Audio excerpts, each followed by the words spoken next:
in recent weeks. Since even before the election, we've been making extraordinary progress.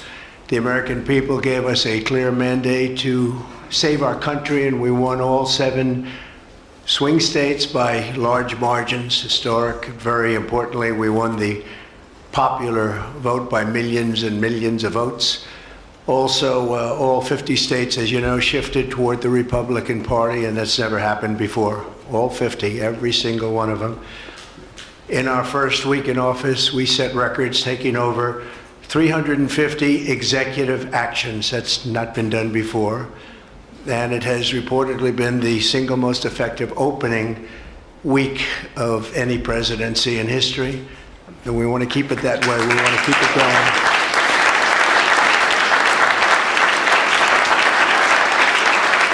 We want to keep it going. We've broken from decades of failed Washington policies and restored common sense and sanity to our government.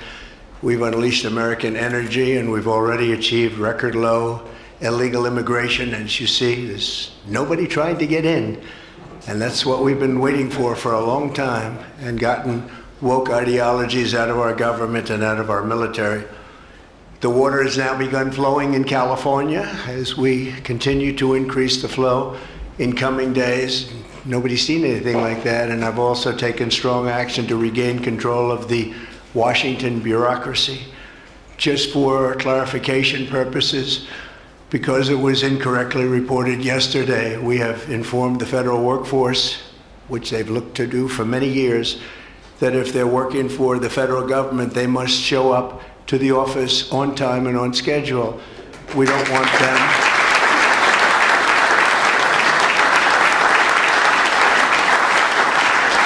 We don't want them to work from home because, as everyone knows, most of the time they're not working, they're not very productive, and it's unfair to the millions of people in the United States who are in fact working hard from job sites and not from their home. As federal employees, they must meet a high standard. They're representing our government, they're representing our country. If they don't agree by February 6th to show up back to work in their office, they will be terminated, and we will therefore be downscaling our government, which is something that the last 10 presidents have tried very hard to do but failed. Most of the people we're talking about have not been going to their federal offices in many, many years, from even before COVID, but they have nevertheless been paid. Some have worked, some haven't worked, and most of the studies say that some have just gone through the motions. We may ask these people to prove that they didn't have another job during their so-called employment with the United States of America, because if they did, that would be unlawful. As you understand, a lot of people are getting paychecks, but they're actually working other jobs, so they'll have to prove that to us that they weren't. In any event, we're requiring them to show up to work or be terminated. We think a very substantial number of people will not show up to work, and therefore our government will get smaller and more efficient, and that's what we've been looking to do for many, many decades, frankly.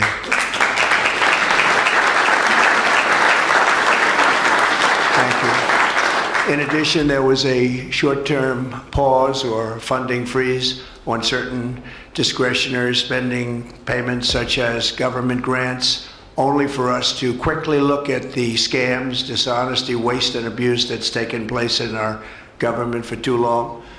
As was explicitly stated, this in no way affected Social Security, Medicare, Medicaid, or other entitlements that Americans depend on. I've made abundantly clear from the very first day that I ran from office. That was a long time ago now. That's 2015. If you think about it, I announced in 2015, and we won in 2016. We did very well in 2020, but we did really well just recently. And I'm restating right now to correct any confusion that the media has purposely and somehow, for whatever reason, created. Social Security, Medicare, Medicaid have not been affected by any action we're taking in any way, shape, or form.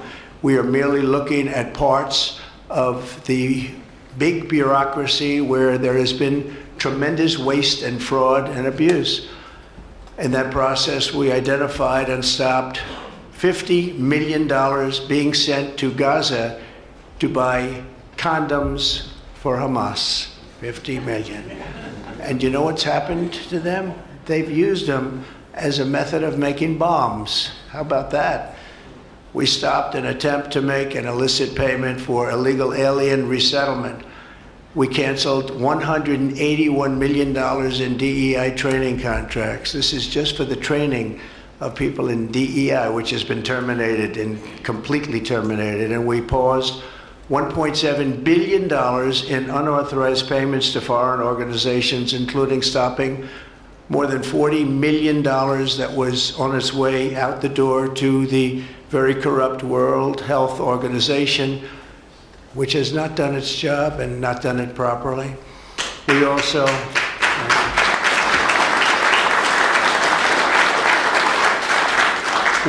blocked $45 million for diversity scholarships in Burma. 45, that's a lot of money for diversity scholarships in Burma. You can imagine where that money went. These were the types of payments, and many others. I could stand here all day and tell you things that we found, and we have to find them quickly because we want the money to flow to proper places. But these were the payments and types of payments affected by the temporary freeze, and the American people strongly support these efforts. I talked about it during the campaign, and they voted for us in record numbers. Every single day, we're now putting America first and fighting to get the most out of every single tax dollar for our great citizens. We've gathered this afternoon to take another historic action. However, in a few moments, the Laken Riley Act will become the very first bill that I proudly sign into law as the 47th President of the United States.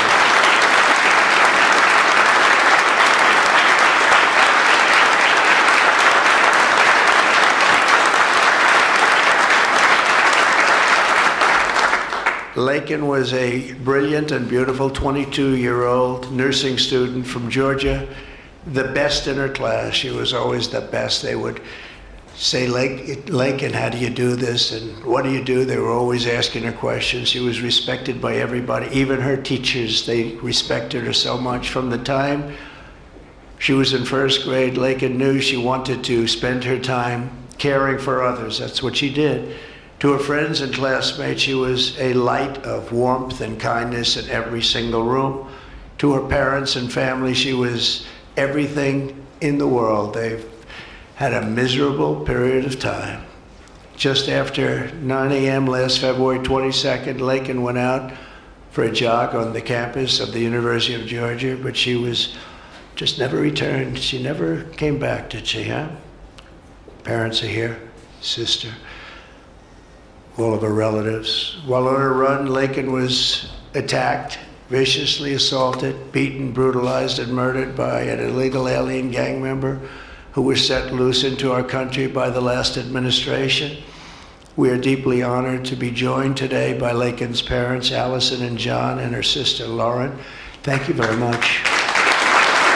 Thank you.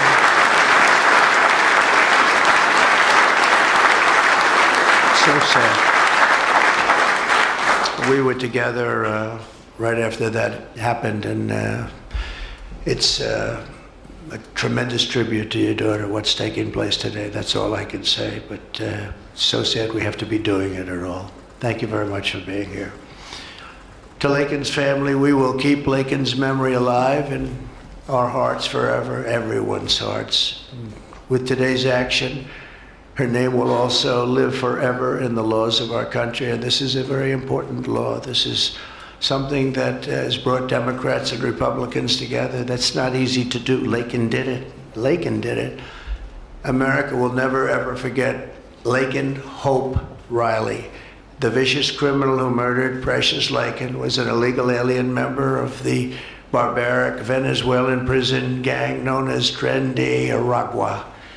He trespassed across our southern border in 2022 and was apprehended by Border Patrol, but under the cruel policies of the last administration, instead of being deported, as he should have been, he was released into the United States, as were millions of other people, many of them very dangerous people. And you see what we're doing, we're getting them the hell out of here.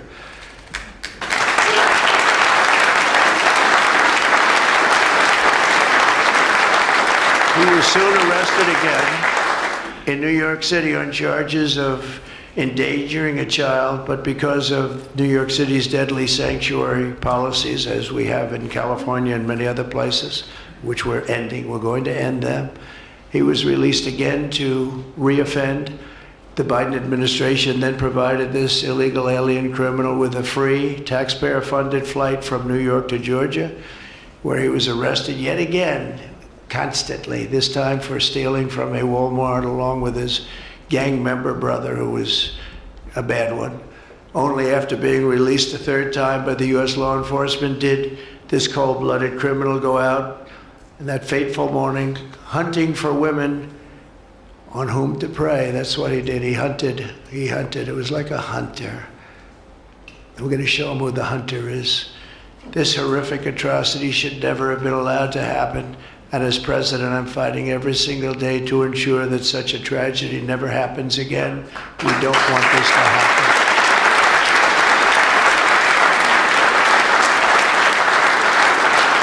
And under the law, thank you.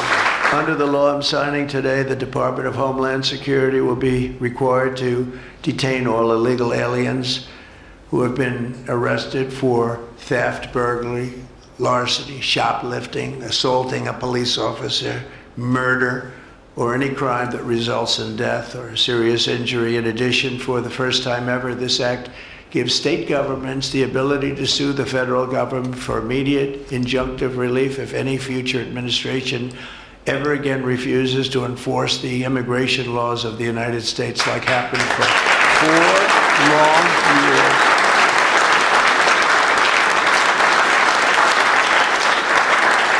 And that was happening for 4 long years, frightful years.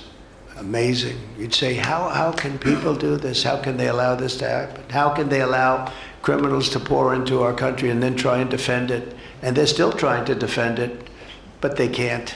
That's why I'm here instead of somebody else, actually. It's the biggest reason. I believe it's the single biggest reason. Inflation was horrible. Many things were horrible during that administration. When you look at what took place in Afghanistan, the way they got out, not that they got out, but the way, so many things were horrible. But to me, this was the worst of all.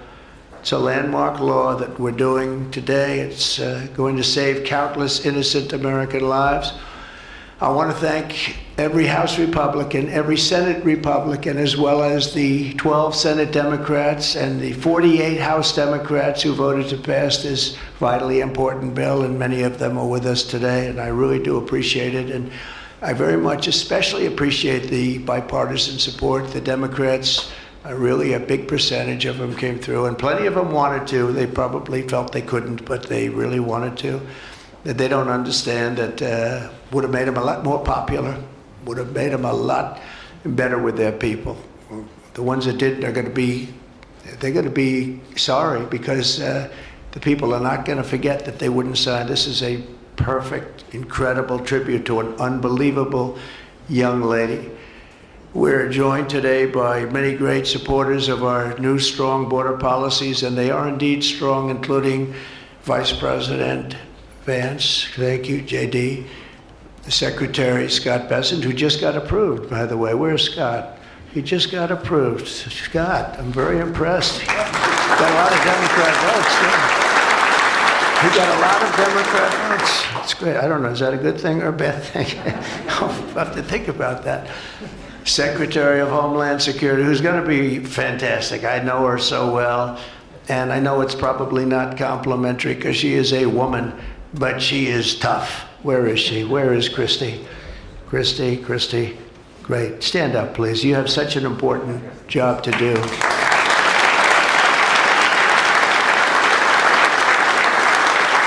Really great. Thank you very much. And don't let that look fool you. That look is, she's tough, and she cannot stand that she's having to sit here and even listen to this today. Another one who's done a job like nobody that I've seen in a long time, Tom Homan. He's my friend, but he is something special. You're something special. Good. And Tom and Christy, the numbers are unbelievable. What's happened? It's like just shut down. Nobody thought that was even possible. It's just shut down. They showed an area that a year ago had thousands and thousands of people rushing into our country. And today there was nobody there. It was like a beautiful sight. And also Senate Majority Whip John Barrasso. Great guy. Great guy. Thank you, John. And I also want to thank the bill sponsors, Senator Katie Britt. Katie, thank you, Katie. And Congressman Mike Collins. And Mike, you were fantastic from Georgia. He took this, he loves this state, and he took this very personally. So it's, thank you very much, Mike. As well as Senate Judiciary Committee Chairman Chuck Grassley. Chuck is here someplace. Chuck, thank you very much. You look great. And House Judiciary Committee Chairman Jim Jordan, who's a special guy, special man. And House Homeland Security Committee Chairman Mark Green. Thank you very much. Thank you, Mark. And we have many other congressmen and senators, but I'm not going to introduce because this is about your daughter. This is about something that's so important, and we're going to just go along. Thank you also. We have to say Burt Jones is in the room, and Burt is your lieutenant governor, and he was on this like you wouldn't believe. Thank you very much. I see you sitting there. Thank you very much.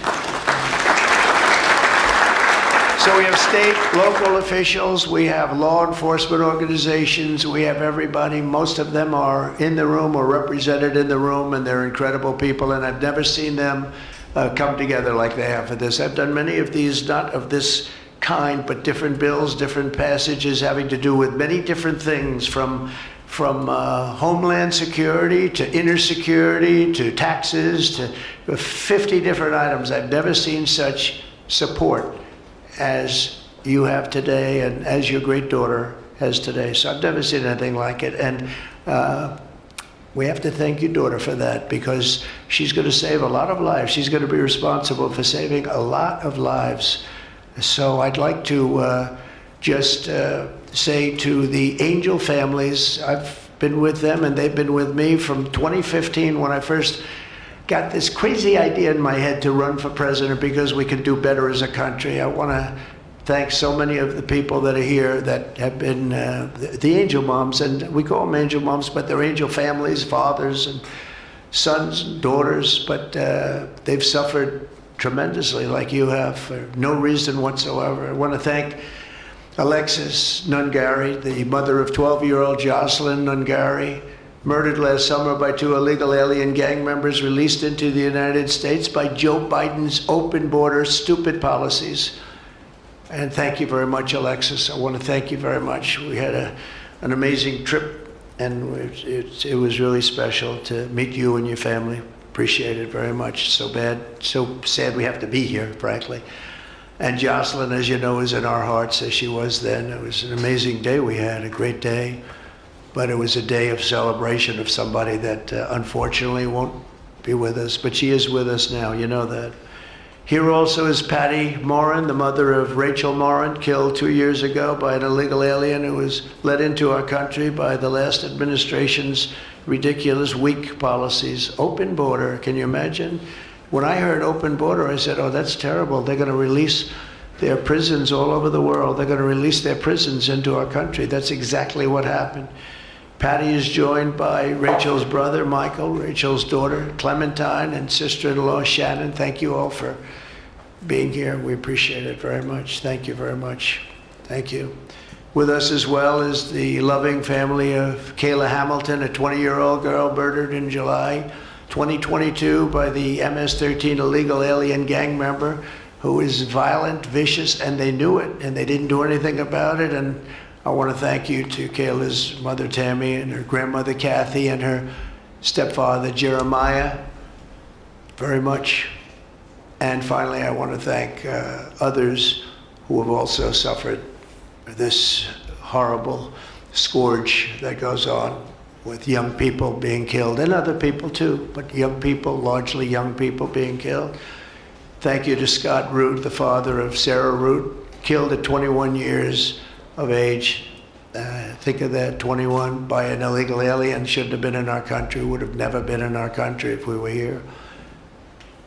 What a sad thing. To each of these angel families, we love you and we stand in awe of your courage and your strength. It's the toughest thing anybody has to go through. Many of the angel families here today were betrayed by the last administration and with its heartless and foolish and really very, very arrogant and very, very dumb policies. Policies that aren't even believable when you talk about common sense. I say we're the party of common sense, but the Democrats also, they have plenty of common sense, and that's why so many are here today and so many supported what we're doing. The very government that was supposed to protect their daughters instead opened our borders and transported the world's most dangerous criminals straight into their communities. They came from prisons and jails and insane asylums and mental institutions from all over the world, not just South America. People think South America. They come from all over the world. They come from every continent. And they came here by plane and they were loaded onto buses and they were driven right up to our border and they drove right through the border and nobody even said a word to them. And in those buses and those cars and those trucks were some of the meanest criminals anywhere in the world. As of last September, 425,000 illegal alien criminals were roaming free, including 13,099 convicted illegal alien murderers, of which about almost 50% killed more than one person, and they were roaming all over the country in our farms, in our cities. Under the Trump administration, we're moving with urgency and speed to get these vicious and violent criminals the hell out of our country and to restore law and order to our suburbs, our cities, and our towns. And we're going to do it with Tom and with Christy and with all of the people that are working so hard on this. This week, compared to a comparable time a year ago, think of this, the number of illegal border crossers has already fallen by more than 100%. And because the election was coming, they started getting a little bit tougher on the border. They tried to follow our policies, and they did much better, but it still was horrible. The numbers were still horrible, so that's 100% over those. They only did it because of the election, so they knew what they were doing was wrong. And those who do cross the border, and you're seeing that every time, all you have to do is turn on your television set or pick up a newspaper, or read any form of new media, because we have a lot of new media today, fortunately, that's letting the word get out. But they're watching these people be captured and removed from our country. ICE arrests have risen by 15 times in just a short period. And over the past 8 days, the heroes of ICE and Border Patrol, we can never forget Border Patrol. Those people, I've gotten to know so many of them. Our border czar, as you remember, never went to the border and never made a phone call. She was the border czar. She never made one phone call. They went to the heads of border. They went to the heads of ICE. Did you ever get a call? No. And she admitted she never made one call, but she was the border czar. And that's exactly what our border was all about. The heroes of ICE have arrested thousands and thousands of illegal alien criminals, including hundreds of gang members, traffickers, child predators, terrorists, and murderers. For the first time in history, we're loading dangerous and illegal aliens into military aircraft and flying them back to the places from which they came. You probably read about Colombia 2 days ago. They said, no, we're not taking them. I said, we're going to take them. You're going to take them. You're going to like it, too. You're going to take them.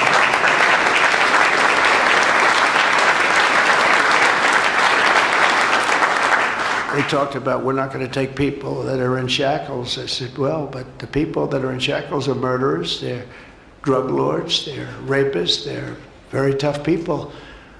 They make our criminals look like very nice people. That's about the only thing that comes out of this. And I say, could you imagine you're a pilot on the plane and you have your co-pilot and you're sitting there and you have 150 people, no shackles, and they like to murder people? This would not be a good flight. So Colombia apologized to us profusely within an hour based on something I said, meaning you're going to pay tariffs like nobody's ever paid tariffs before. But they actually wanted to terminate his position. Essentially Congress met and they were very angry with them. but they actually said they were going to send the presidential plane to pick up these criminals and to bring them because they didn't want to inconvenience us or have us do a second flight, and that's what they did. And I appreciate it, and I do appreciate the people of Colombia are wonderful people, and the representatives really acted well, and I appreciated they took back that tough talk. But, you know, we may have tough talk from others, but it's not going to mean anything. They're going to all take them back, and they're going to like it too. They're going to like it. They're going to take it back, and they're going to like it. Today, I'm also signing an executive order to instruct the Departments of Defense and Homeland Security to begin preparing the 30,000-person migrant facility at Guantanamo Bay. Most people don't even know about it. We have 30,000 beds in Guantanamo to detain the worst criminal illegal aliens threatening the American people. Some of them are so bad we don't even trust the countries to hold them because we don't want them coming back, so we're going to send them out to Guantanamo. This will double our capacity immediately, right? And tough. That's a tough place to get out of. Today's signings bring us one step closer to eradicating the scourge of migrant crime in our communities once and for all. And it was just it's just an unforced error that we even have to be doing this. Now we need Congress to provide full funding for the complete and total restoration of our sovereign borders, as well as financial support to remove record numbers of illegal aliens. And these are illegal alien killers, criminals at levels that nobody's ever seen before. And you would have known that, and you were there when I said it. I said everybody that's bad is going to be thrown. If you look at Venezuela, Venezuela's crime is down 77% because they've taken their gang members, their prisoners, their drug dealers, their drug lords. They've shipped them all into the United States. Many other countries, their crime is way down, and our crime is not doing well. But we're going to have it do really well very soon, and we're shipping all these people back where they came from. And now, before I sign the Laken Riley Act into law, I would like to ask Laken's really incredible mother, who I've gotten to know. A very sad day I got to know her. But this is an amazing tribute to an amazing young person. And if you could come up, Allison, and say a few words, that would be great. Thank you very much.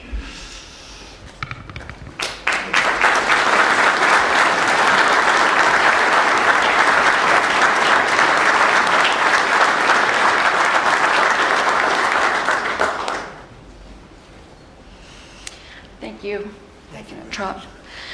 We would like to thank Senator Katie Britt for her diligent bipartisan work to get this bill through the Senate.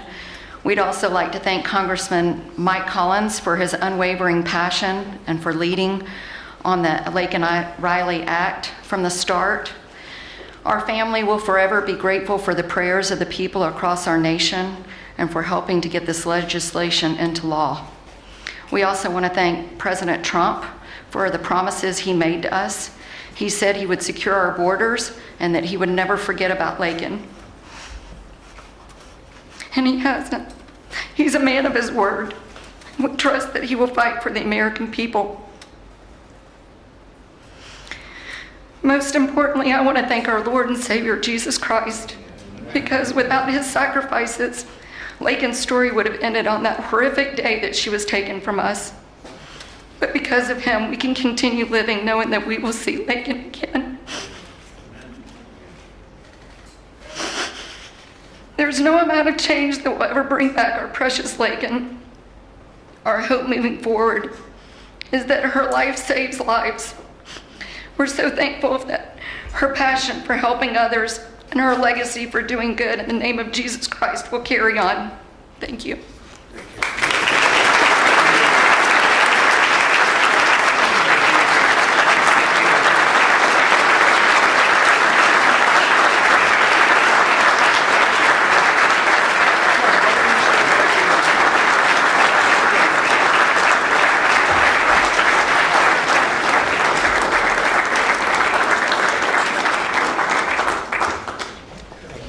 Sign this in honor of Laken Riley.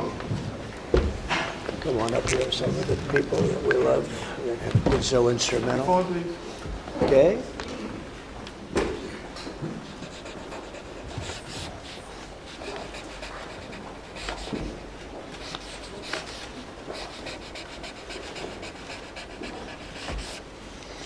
Okay.